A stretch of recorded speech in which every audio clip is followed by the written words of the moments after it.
Ayan guys, maaga akong gumising. Naglinis-linis muna ako ng aming loob ng bahay. Kasi wala namang ibang maglilinis niyan. Kaya bago ko magbukas, ayun, naglinis muna ako. 4:30 pa lang is gising na ako. Ayan, nagising na rin ang aking makulit na anak.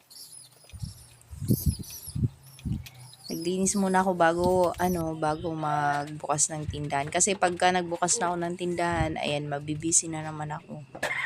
Kaya yun, nag-super inday muna ang inyong tindera. Ayan, napakarumi na kasi. Mga anak ko, pumapasok sa school. Ayan, pagkagising nila, ligo agad. Kaya eto na. Wala namang ibang naglilinis, ako lang.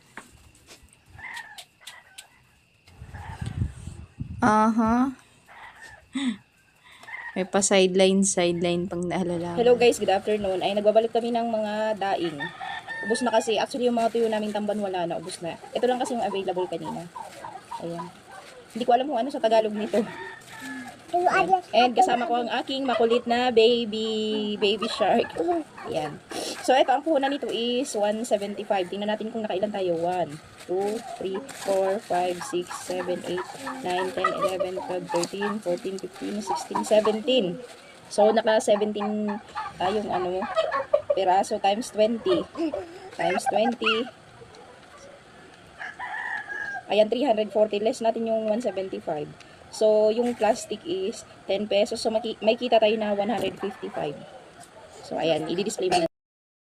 So, ito guys, yung doughy donut, tsaka ito. Yan. Lalagyan ko siya ng price kasi medyo nagmano siya ngayon. Ang benta ko dito is 13 pesos isa. And then, itong mga water tops is 12 pesos isa. Yan na yung bintahan ko dito sa aking sari-sari store. So, arrange muna tayo.